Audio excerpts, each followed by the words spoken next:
नमस्कार। तो RRB group D परीक्षा की 12 दिसंबर की दूसरी शिफ्ट का पेपर आ चुका है और चलिए आज इसका पूरा विश्लेषण करते हैं।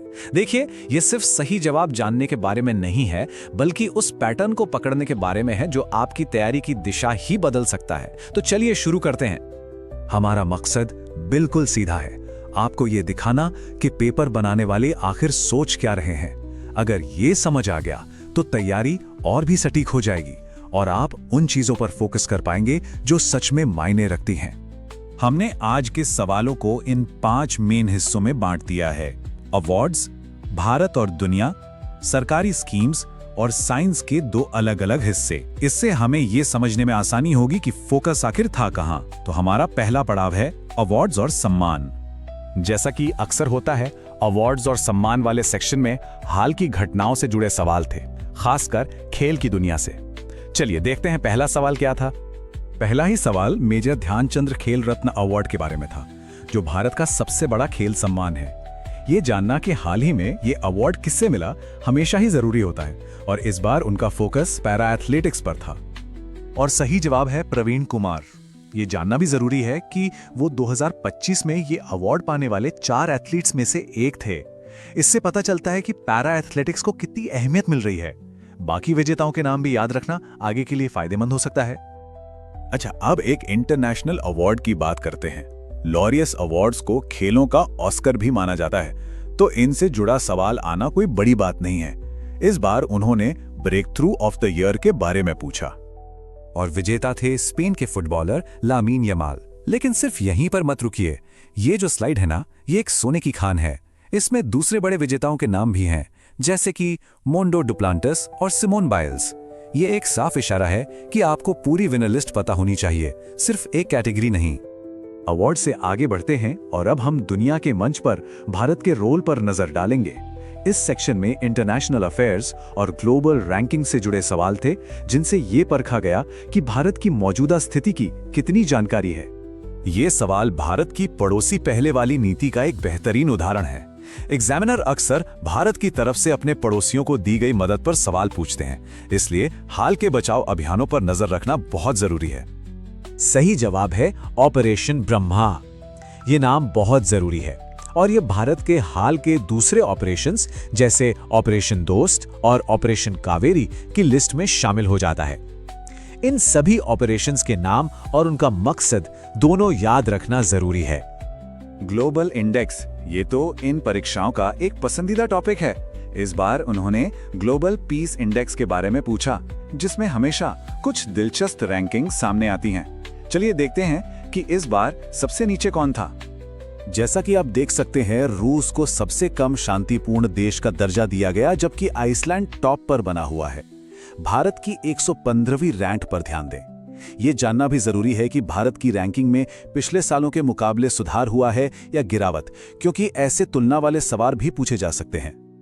क्लाइमेट चेंज एक ग्लोबल मुद्दा है और भारत के वादे बहुत मायने रखते हैं। ये सवाल सिर्फ जनरल नॉलेज का नहीं, बल्कि भारत के लंबे समय के राष्ट्रीय लक्ष्यों के बारे में आपकी जागरूकता को भी परखता है। भारत का लक्ष्य है साल 2070। ये सिर्फ एक नंबर नहीं है, ये एक बहुत बड़ी इंटरनेशनल कमिटमेंट है, जिसे प्रधानमंत्री ने COP26 समिट में घोषित किया था। इस तारीख को याद रखना बहुत ही जरूरी है। नेट जीरो लक्ष्य जैसी राष्ट्रीय कमिटमेंट से आगे बढ़ते हुए अब हम उन सरकारी योजनाओं पर ध्यान देंगे जो सीधे सीधे हम नागरिकों को प्रभावित करती हैं।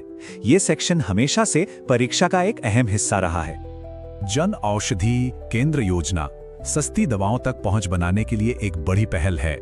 यह सवाल इस योजना के पैमाने और पहुंच के बारे में आपकी जागरूकता को परखता है, जो दिखाता है कि आपको बड़ी योजनाओं के ताजा आंकड़ों से अपडेट रहना चाहिए।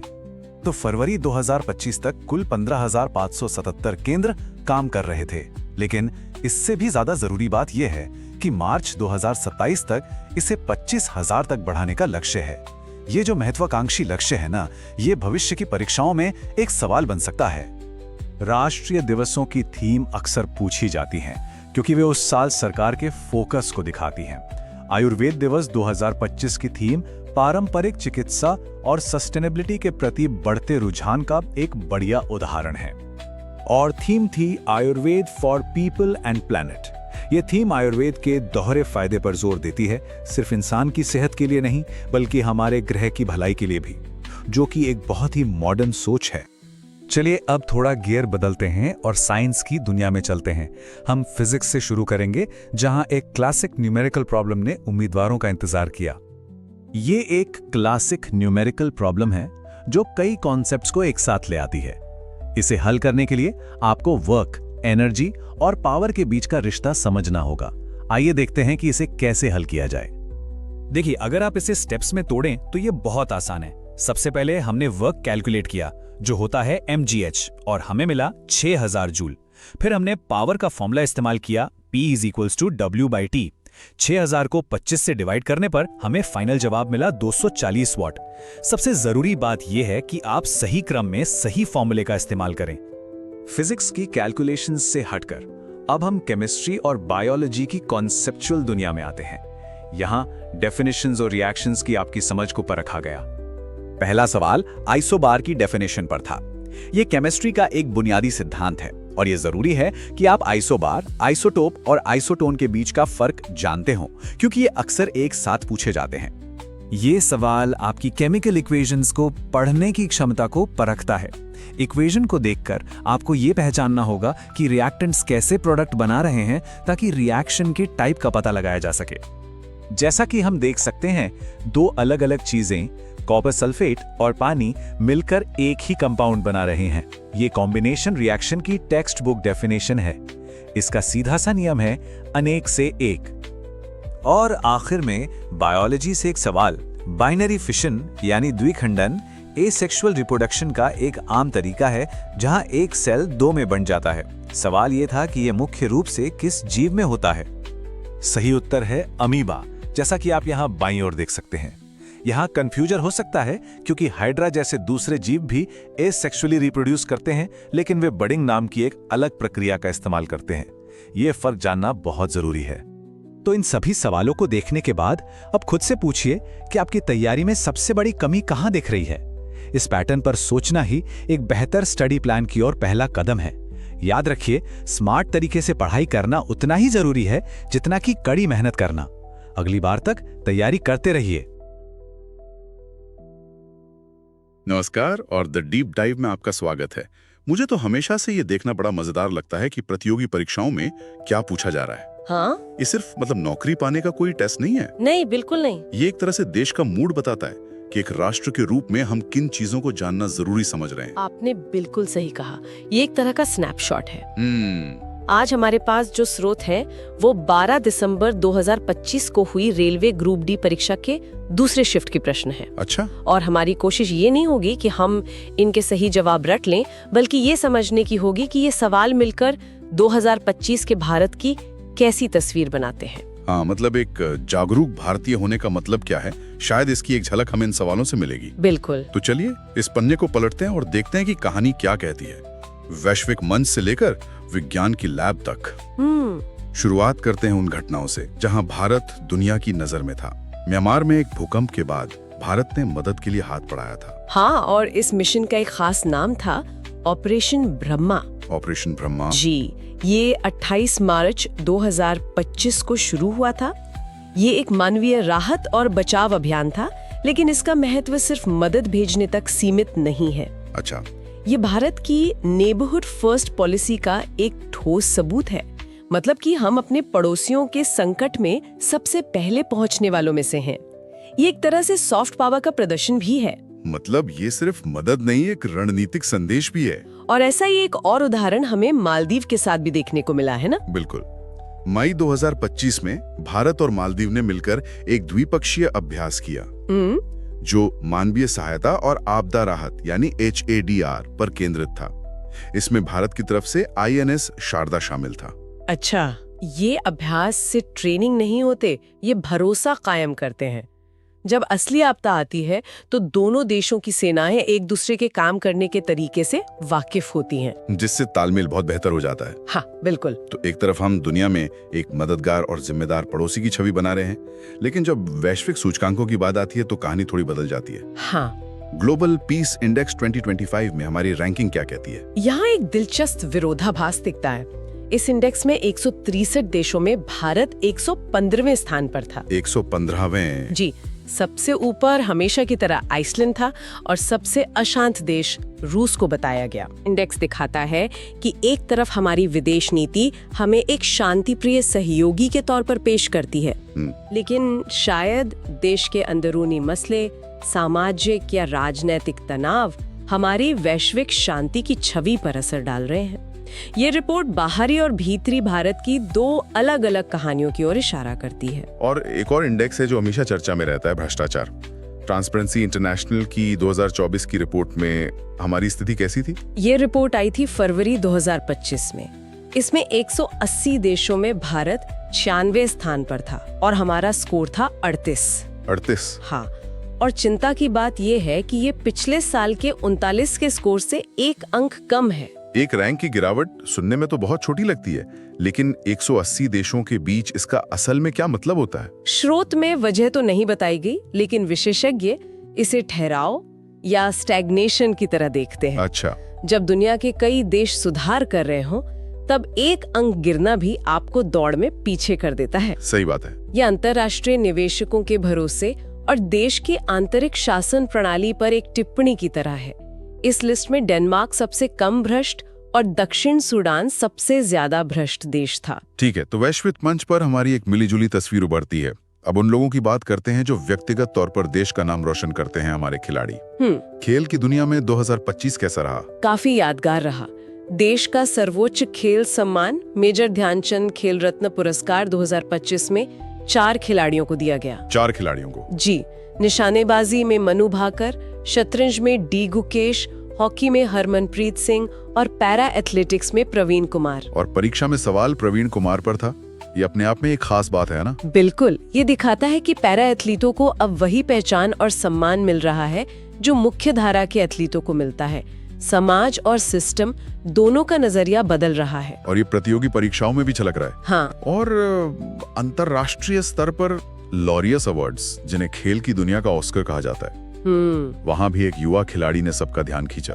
हाँ, स्पेन की युवा फुटबॉलर लेमिन यमाल, उन्हें breakthrough of the year का अवार्ड मिला। Breakthrough of the year? जी, ये अवार्ड उस खिलाड़ी को मिलता है जो अचानक से आकर दुनिया को अपनी प्रतिभा से चौंका दे। अच्छा।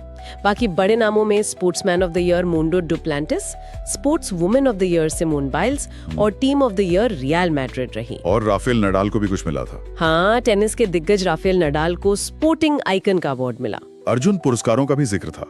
जनवरी 2025 में 2024 के प्रदर्शन के लिए पुरस्कार दिए गए। हाँ, कुल 34 लोगों को ये सम्मान मिला, जिसमें हॉकी के 5 खिलाड़ी थे और सवाल भारतीय महिला हॉकी कप्तान सलीमा टेटे पर पूछा गया था।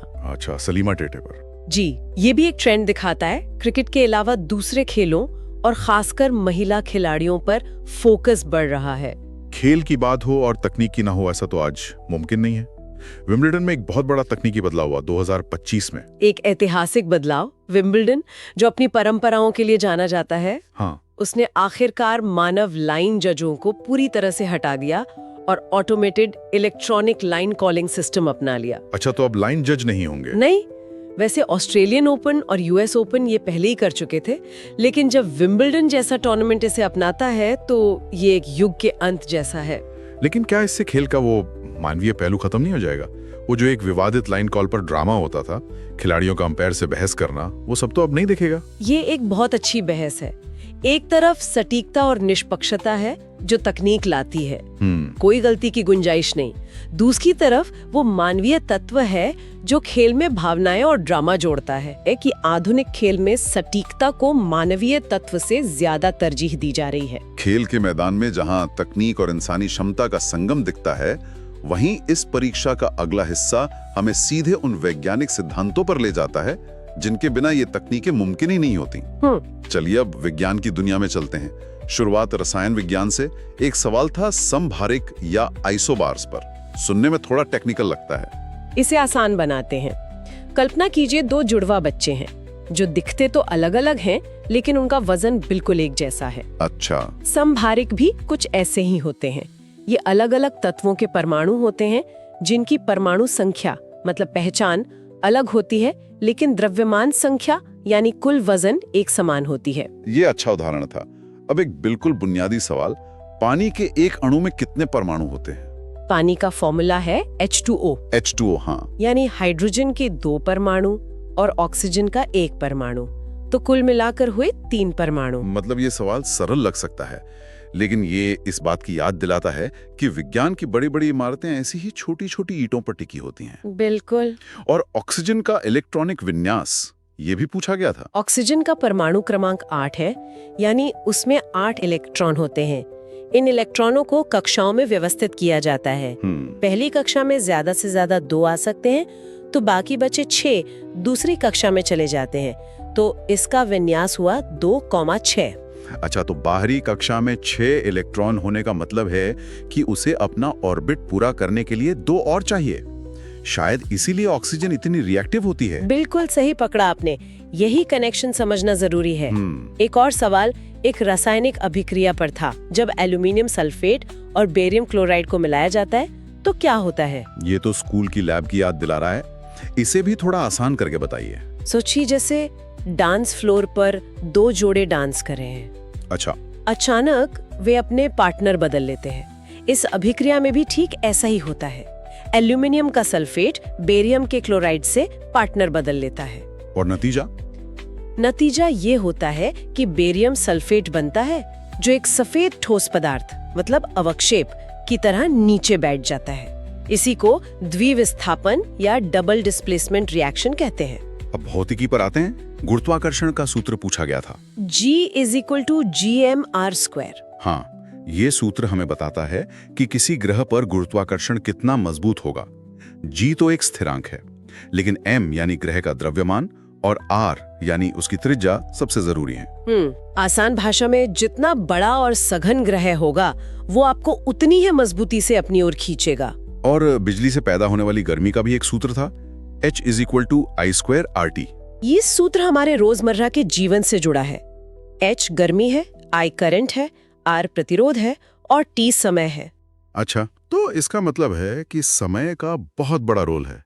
इसीलिए हीटर थोड़ी देर चलाने पर ज्यादा बिल नहीं आता। हाँ। लेकिन अगर रात भर चल जाए तो बिजली का बिल आसमान छू लेता है, भले ही करंट उतना ही हो। आपने एकदम सही समझा। यही व्यावहारिक समझ इन परीक्षाओं में परखी जाती है। एक और सवाल प्रकाश के अपवर्तन पर था। जब प्रकाश हवा से पानी में जाता है तो क्या होता है? वो मुड़ जाता है ना? हाँ, मुड़ जाता है। इसे ऐसे समझिए कि एक कार तेजी से सड़क पर चल रही है और अचानक वो कीचड़ में उतर जाती है। क्या होगा? धीमी हो जाएगी और थोड़ी मुड़ जाएगी। बिल्कुल, प्रकाश के साथ भी ठीक ऐसे ही होता है। जब वो हवा मतलब विरल माध्यम से पानी यानी सघन माध्यम में जाता है तो उसकी गति धीमी हो जाती है और वो अभिलंब की ओर झुक जाता है। अच्छा, इसीलिए पानी में डूबी पेंसिल मुड़ी हुई दिखती है। जी, इसी का नतीजा है। एक हिसाब किताब वाला सवाल भी था। 75 किलो का एक व्यक्ति 25 सेकंड में 8 मीटर ऊपर चढ़ता है। उसकी शक्ति यानी पावर कितनी होगी? चलिए इसे जल्दी से हल करते हैं। शक्ति होती है कार्य करने की दर, यानी पावर बराबर वर्क टाइम। ठीक है। यहाँ कार्य है गुरुत्वाकर्षण के विरुद्ध ऊपर चढ़ना, जिसका सूत्र है mgh। तो 75 × 10 × 8 ये हुआ 6000 जूल। 6000 जूल। अब इस 6000 जूल को 25 सेकंड से भाग दें तो जवाब आता है 240 वॉट। 240 वॉट। इसका मतलब क्या हुआ? इसका मतलब हुआ कि वो इंसान 25 सेकंड के लिए 4 पुराने 60 वॉट के बल्ब जितनी पावर पैदा कर रहा था। अगली बार जिम में ट्रेडमिल पर यह हिसाब लगाना मजेदार होगा। हाँ। आखिर में जीव विज्ञान, हमारे शरीर के अलग अलग अंग अलग अलग काम क्यों करते हैं? इसे ऐसे समझिए जैसे एक बहुत बड़ी कंपनी हो। उसमें एक टीम सिर्फ मार्केटिंग का काम करती है, एक टीम सिर्फ अकाउंट्स देखती है। हमारा शरीर भी ठीक वैसे ही काम करता है। हमारे अंग विशिष्ट कोशिकाओं से बने हैं। इसी को श्रम का कार्यात्मक विभाजन या फंक्शनल डिवीजन ऑफ लेबर कहते हैं। और एंजाइम का घर किसे कहा जाता है? एंजाइम मुख्य रूप से लाइसोसोम में पाए जाते हैं। लाइसोसोम कोशिका की रीसाइक्लिंग यूनिट की तरह होते हैं। अच्छा। इनमें शक्तिशाली पाचक एंजाइम भरे होते हैं। ये कोशिका के अंदर की गंदगी और टूटी फूटी चीजों को पचा जाते हैं। इसीलिए इन्हें मजाक में कोशिका की आत्मघाती थैली भी कहते हैं। और आखिरी सवाल, द्विखंडन या बाइनरी फिशन क्या है? ये अलैंगिक प्रजनन का सबसे सरल तरीका है जो अमीबा जैसे एक कोशिकीय जीवों में होता है। इसमें एक कोशिका बस बीच से 2 हिस्सों में बढ़ जाती है और 2 नई कोशिकाएं बन जाती हैं। मतलब प्रकृति का सबसे तेज कॉपी पेस्ट। हाँ कह सकते हैं। तो विज्ञान के इन सवालों से ये साफ है कि सिर्फ सूत्र रटना काफी नहीं, बल्कि उनके पीछे का कॉन्सेप्ट और उनका रोजमर्रा की जिंदगी से क्या ताल्लुक है, ये समझना ज्यादा जरूरी है। बिल्कुल। चलिए अब विज्ञान के मूलभूत नियमों से आगे बढ़कर उन नियमों और लक्ष्यों की बात करते हैं जो हम एक राष्ट्र के रूप में अपने लिए बना रहे हैं। बिल्कुल। इन सवालों में भारत के भविष्य के लक्ष्यों की स्पष्ट झलक मिलती है। सबसे बड़ा लक्ष्य है 2070 तक नेट जीरो उत्सर्जन हासिल करना। 2070? जी, इसकी घोषणा 2021 में COP26 शिखर सम्मेलन में की गई थी। पर 2070 सुनने में बहुत दूर लगता है। इतने लंबे समय का लक्ष्य अभी से तय करने का क्या मतलब है? क्योंकि ये कोई छोटा मोटा बदलाव नहीं है, ये पूरे देश की अर्थव्यवस्था, ऊर्जा उत्पादन और जीवन शैली को बदलने की बात है। इसके लिए दशकों की योजना चाहिए। आज जो पावर प्लांट लगेंगे, जो शहर बसाए जाएंगे, उनकी योजना इसी लक्ष्य को ध्यान में रखकर बनानी होगी। मतलब ये एक पीढ़ीगत बदलाव है। हाँ, जिसकी नींव आज रखी जा रही है। और इसी से जुड़ा है राष्ट्रीय हरित हाइड्रोजन मिशन। हाँ, ये उस 2070 के लक्ष्य तक पहुंचने का एक बहुत बड़ा जरिया है। इसका मकसद भारत को ग्रीन हाइड्रोजन बनाने और बेचने का एक ग्लोबल हब बनाना है। अगर हम इसमें कामयाब हो गए तो ये न सिर्फ हमारी पेट्रोल डीजल पर निर्भरता कम करेगा, बल्कि ऊर्जा के क्षेत्र में हमें आत्मनिर्भर भी बनाएगा। भविष्य के लक्ष्यों के अलावा आम आदमी के लिए कुछ सरकारी योजनाओं पर भी सवाल थे। बीमा विस्तार योजना क्या है? ये दिसंबर 2025 में लॉन्च होने वाली एक बहुत ही महत्वाकांक्षी योजना है, जो खासकर ग्रामीण भारत पर केंद्रित है। अच्छा। इसकी सबसे बड़ी खासियत इसका ऑल इन वन होना है।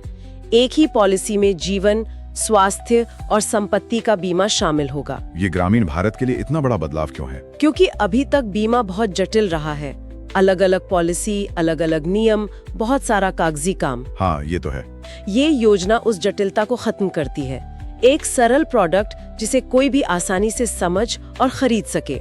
यह बीमा को कुछ लोगों के विशेष अधिकार से निकालकर हर किसी की जरूरत बनाने की दिशा में एक बड़ा कदम है। और जन औषधि केंद्रों की क्या स्थिति है, जहाँ सस्ती दवाएं मिलती हैं? आंकड़े बताते हैं कि फरवरी 2025 तक देश में 15,577 केंद्र खुल चुके थे। 15,000 से ज्यादा? जी, और लक्ष्य है मार्च 2027 तक इनकी संख्या 25,000 तक पहुंचाना।